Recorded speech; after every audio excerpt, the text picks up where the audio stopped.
escoger dos pasajes que son extraordinarios en la carta a los Filipenses. Primeramente el capítulo 2. Es una de las declaraciones cristocéntricas más grandes de toda la Biblia. Filipenses capítulo 2. Vamos a leer desde el verso 1 hasta el verso 11 y luego vamos a hacer un comentario. Filipenses capítulo 2, desde el verso 1. Por tanto, si hay alguna consolación en Cristo, si algún consuelo de amor, si alguna comunión del Espíritu, si algún afecto entrañable, si alguna misericordia, completad mi gozo, sintiendo lo mismo, teniendo el mismo amor, unánimes, sintiendo una misma cosa. Miguel nos estuvo exhortando a la unidad de la iglesia en su clase de la escuela dominical, y aquí Pablo, que tiene el mismo pensamiento, está diciendo la misma cosa, que seamos unánimes, que sintamos todos una misma cosa. Nada hagáis por contienda o por vanagloria, antes bien con humildad, estimando cada uno a los demás como superiores a él mismo. Esto solamente un cristiano puede hacerlo. Este sentimiento no está en el mundo, porque en el mundo todos quieren ser superiores a otros. Solo los cristianos estiman ser inferiores a sus hermanos. No mirando cada uno por lo suyo propio. Esto es un golpe mortal a la codicia y a la avaricia y al egoísmo, sino cada cual también por lo de los otros. Y aquí uno de los versículos inmensos de la Biblia, superior a cualquier corazón y a cualquier mente.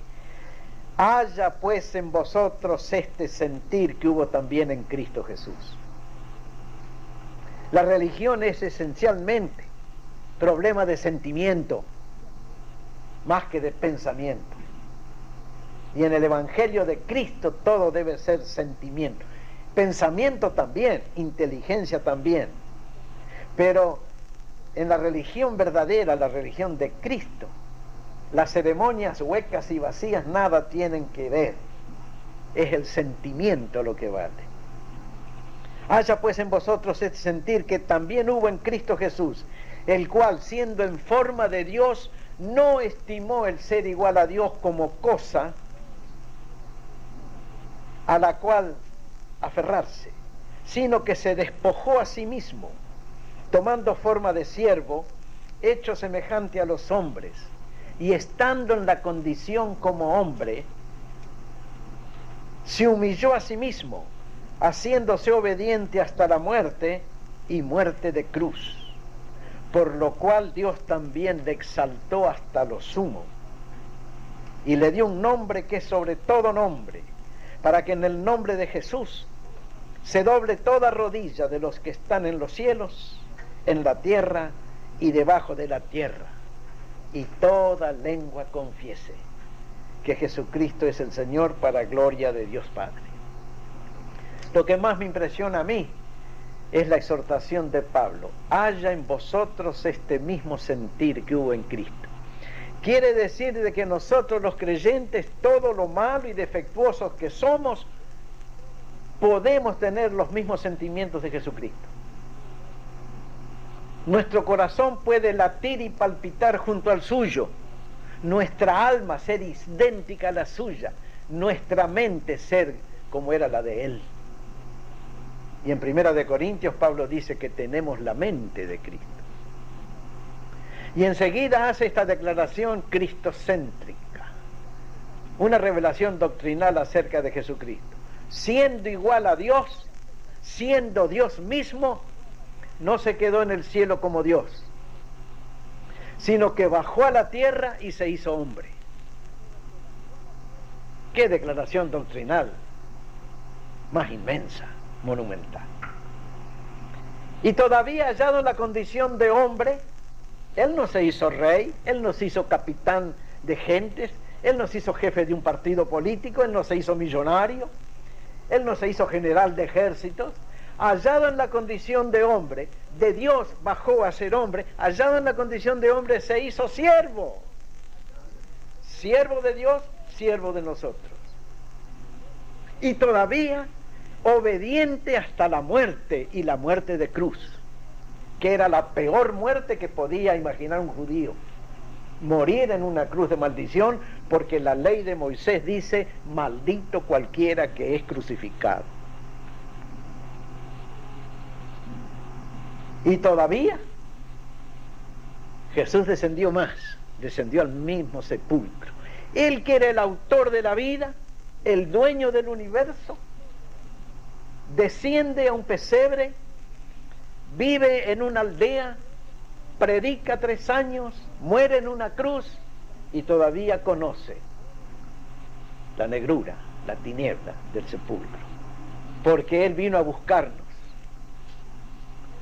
Jesús emprendió un largo viaje, salió del cielo, vino a la tierra, llegó hasta donde estaba nuestro pecado, la cruz, y más aún, fue a buscarnos donde nosotros estábamos por todo propósito práctico, en el sepulcro, y de allí nos sacó. Jesús vino a buscarnos y a encontrarnos donde estábamos nosotros a causa del pecado, en la muerte, y de la muerte nos sacó juntamente con Él. Cuando Él resucitó, nosotros resucitamos juntamente con Él. Y cuando Él regresó a los cielos, dice el apóstol Pablo en Efesios capítulo 2, nosotros también nos fuimos con Él a los cielos. Y todavía afirma en Colosenses capítulo 3, si habéis resucitado con Cristo, poned la mira en las cosas de arriba, donde está Cristo sentado a la diestra de Dios. Y cuando Cristo, vuestra vida, se manifieste, vosotros también seréis manifestados con Él en gloria. Aquí está el cristianismo pintado con pincelada maestra. Cristo era Dios, pero renunció a ser Dios para hacerse hombre. Y hallado en la condición de hombre, no se hizo hombre grande, se hizo siervo. Y hallado en la condición de siervo, se hizo todavía pecado al morir por nosotros en la cruz y descender al sepulcro, porque allí estábamos nosotros en nuestra miseria, y de allí nos sacó y nos levantó para arriba. Segundo pasaje a comentar en esta mañana, los versículos 12 al 18. Filipenses 2, 12 al 18. Por tanto, Pablo aquí es como, parece un juez, un abogado, por la manera de usar esta frase por tanto es lo que dice el juez. Después de decirle a uno todos los delitos que ha cometido, el juez, al pronunciar sentencia, dice: por tanto te condeno a tal cosa. Pablo usa el mismo término jurídico. Por tanto, amados míos, como siempre habéis obedecido, no como en mi presencia solamente, sino mucho más ahora en mi ausencia, ocupaos en vuestra salvación con temor y temblor. Porque Dios es el que en vosotros produce así el querer como el hacer, por su buena voluntad. Haced todo sin murmuraciones y contiendas, para que seáis irreprensibles y sencillos, hijos de Dios sin mancha en medio de una generación maligna y perversa, en medio de la cual resplandecéis como luminares en el mundo. Asidos de la palabra de vida, para que en el día de Cristo yo pueda gloriarme de que no he corrido en vano, ni en vano he trabajado. Y aunque sea derramado en libación sobre el sacrificio y servicio de vuestra fe, me gozo y regocijo con todos vosotros, y asimismo gozaos y regocijaos también vosotros conmigo. Aquí tenemos 7 frases del idioma cristiano, y ahora usen su hojita del boletín para anotar. Allí dice notas del sermón, hay 7 puntos, ven ustedes, 7 números romanos, 7 frases características del idioma cristiano, porque nosotros los cristianos hablamos un nuevo idioma. Desde que nos convertimos hasta hoy hemos aprendido un nuevo idioma, o por lo menos hemos aprendido nuevo valor de muchas palabras. Vamos a ver estas 7 frases del idioma cristiano que solo entienden los cristianos. Primera frase: ocúpense en vuestra salvación con temor y temblor. Algunos interpretan esto así, y esta es la teología católica romana, que uno tiene que ocuparse en salvarse a sí mismo, tiene que trabajar para ganarse la salvación, tiene que sufrir, tiene que penitenciar, tiene que confesar, tiene que recibir los sacramentos, tiene que ser fiel a la iglesia, entonces puede ser de que se gane la salvación algún día. Pero no ese es el sentido. Pablo entiende que tenemos que ocuparnos en la salvación que ya tenemos. Ocupaos en la salvación que Cristo os ha dado. Lo mismo podría decir, ocúpense en la herencia que tienen. Tenemos una salvación, y esto lo apuntó Miguel en la clase de la mañana, tenemos una salvación perfecta, completa, gratuita y eterna que Cristo ha hecho para nosotros. La ha puesto en nuestras manos. Nosotros tenemos que trabajar esa salvación para disfrutarla en su plenitud. Tenemos que trabajar en la salvación que ya nos ha sido dada gratuitamente. Oraciones, alabanzas, testimonio y victorias espirituales también. Y conquistas materiales que también está incluida en la salvación que Cristo nos ha dado. En la salvación que el Señor nos dio está la salud del cuerpo, está el pan de cada día, está la dignidad de la vivienda y está la reconciliación con los familiares.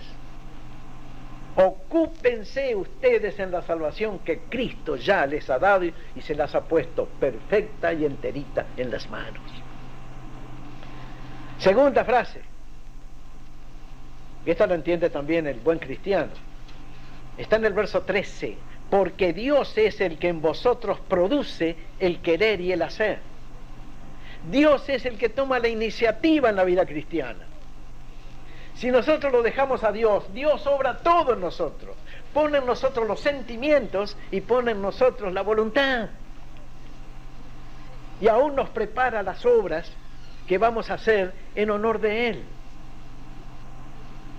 En la carta a los Efesios, capítulo 2, verso 10, está escrito: criados en Cristo Jesús, para buenas obras, las cuales Dios preparó de antemano para que andemos en ellas. La vida cristiana, con toda su perfección, es una cosa ya hecha. Nosotros simplemente tenemos que, hacerla.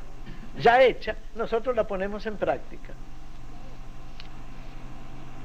Es como encargar un traje o un vestido al sastre o a la modista, muy hermoso, muy bien hecho, muy moderno, muy completo, y uno va y simplemente se lo pone y queda bien vestido. Esa es la salvación. Jesús la hizo, nos la entrega a nosotros, nosotros la usamos y la disfrutamos. Y Dios es el que actúa en nosotros para todo lo bueno y nos da el poder para realizar lo bueno. Dios es el que pone en nosotros el querer y el hacer, las dos cosas. Querer una cosa y poder para hacer esa cosa. Todo lo hace Dios en nosotros.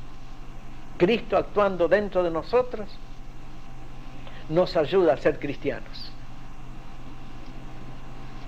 Ser cristiano no es una cosa que se impone de afuera para adentro, sino algo que sale de adentro hacia afuera. Tercera frase del idioma cristiano. Verso 15. Para que seáis irreprensibles y sencillos, hijos de Dios sin mancha en medio de una generación maligna y perversa. Hijos de Dios sin mancha. ¿Quiénes son hijos de Dios? ¿Quiénes se sienten hijos de Dios? Únicamente aquellos que han recibido a Cristo en su corazón y tienen a Dios como Padre. Hijos de Dios, irreprensibles y sencillos. Es bastante difícil definir la palabra sencillo. ¿Qué es una cosa sencilla? Es sencilla.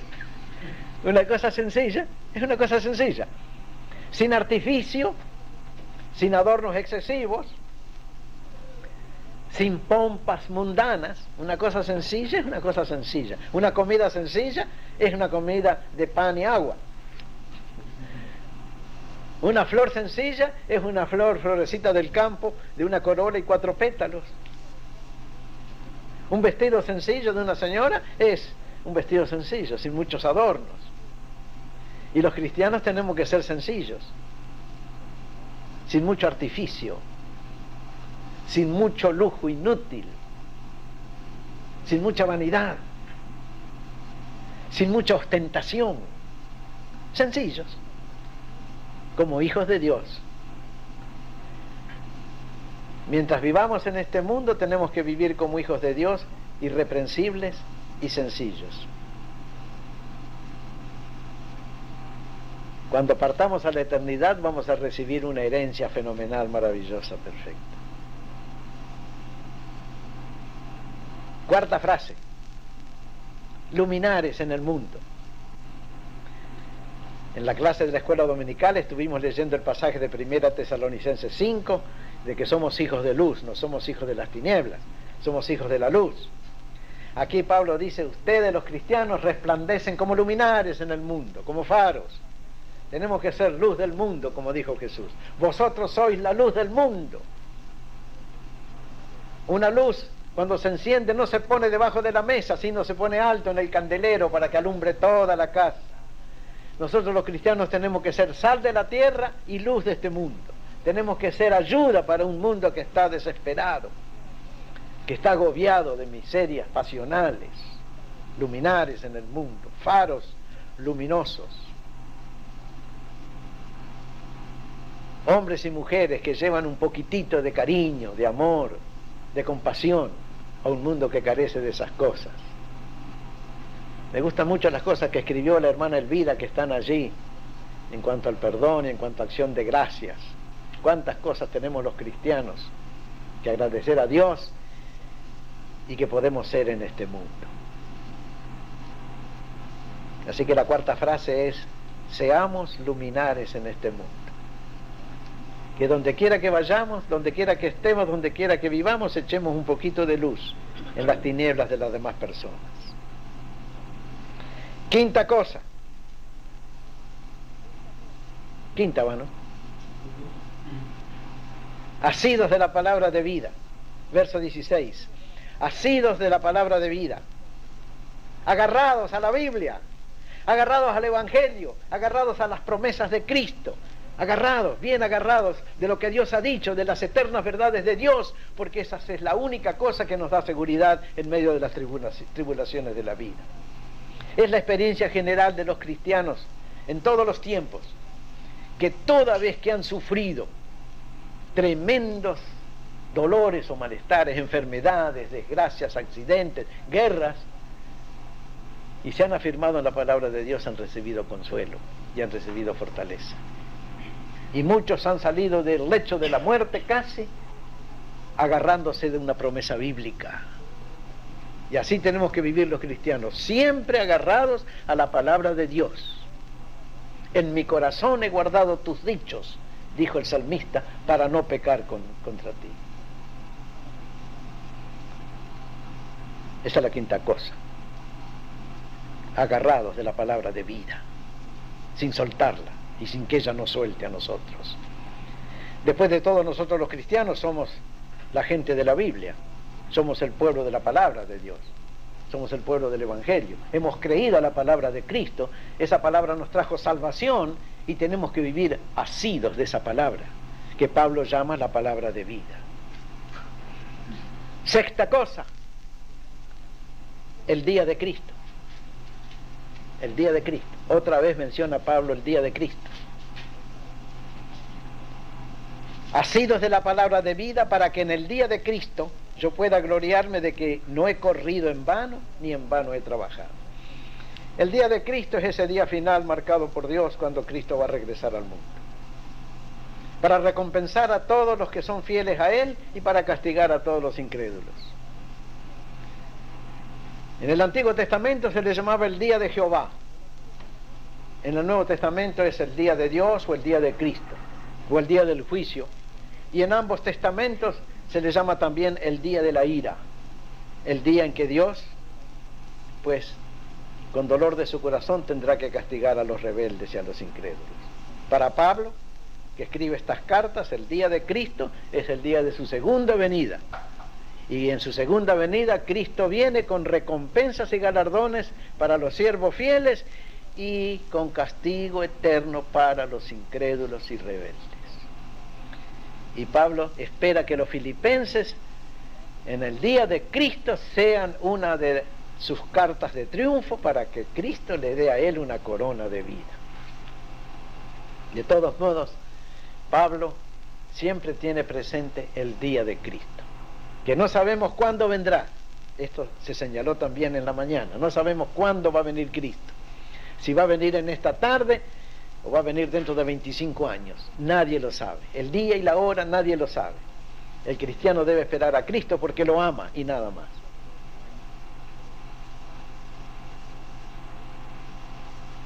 Esperarlo como la noche espera al día, dice una canción. Como el sediento al agua fría. Así tenemos que esperar siempre a Cristo. Y la última frase del idioma cristiano es exclusivamente del idioma cristiano. Verso 17. Derramado en libación. Aquí Pablo está usando una figura del Antiguo Testamento, porque en el Antiguo Testamento cuando se sacrificaba un holocausto, se mataba un animal, se ofrendaba a Dios enterito, luego se derramaba sobre él o vino o aceite, y eso era hacer una libación, derramar vino o aceite sobre el animal sacrificado que se quemaba íntegramente. Y Pablo espera ser derramado en libación por los filipenses, entregado por completo a ellos, cedido a ellos, sometido a ellos por completo, hasta dar su vida por ellos, hasta dar su tiempo por ellos, hasta dar hasta la última sangre de sus venas por ellos.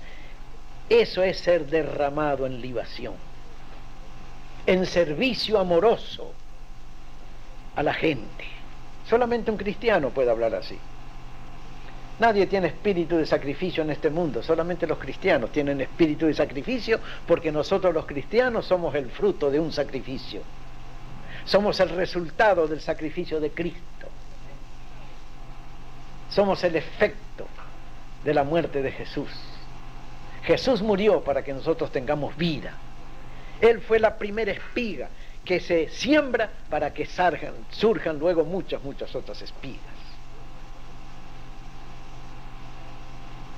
Por eso nosotros los cristianos debemos tener este mismo sentir que hubo en Cristo Jesús, que era Dios, se hizo hombre, como hombre se hizo siervo, como siervo se hizo obediente hasta la muerte y todavía la muerte de cruz. Eso es ser derramado en libación. Jesucristo supremamente fue derramado en libación por nosotros. Dio todo lo que tenía en la cruz para ganar un pueblo para Él. El apóstol Pablo entendió perfectamente el significado del sacrificio de Cristo y lo vivió. Y él también fue derramado en libación. Nosotros los cristianos debemos tener este mismo sentir, siempre pensando que por Cristo todo tenemos que dar, todo lo podemos hacer. ¿Por qué? Porque Dios es el que en nosotros obra, el querer y el hacer, por su buena voluntad. 7 frases del idioma cristiano. Qué lindo que usáramos nosotros este idioma cada día. Usamos el español en nuestros cultos y servicios, usamos el inglés cuando tenemos que andar entre gente de habla inglesa, pero ni el español ni el inglés son todavía idiomas cristianos. Este es el idioma cristiano, el idioma de hombres y mujeres que han renunciado a sí mismos para hacer de Jesucristo el Señor y el Salvador. Oremos. ¿Qué más diremos, Señor, en esta mañana que ha sido de tanta edificación espiritual? Sino que nosotros también queremos ocuparnos en nuestra salvación con temor y temblor. Nosotros también queremos resplandecer como luminares en el mundo. Nosotros también queremos prepararnos cada día para el día de Cristo. Y nosotros también queremos ser derramados en libación por amor a Cristo, por amor a la gente, por amor a la iglesia. Ayúdanos, Señor, a poner en práctica todas estas cosas. Te lo pedimos y te lo agradecemos. En el nombre de Jesús. Amén.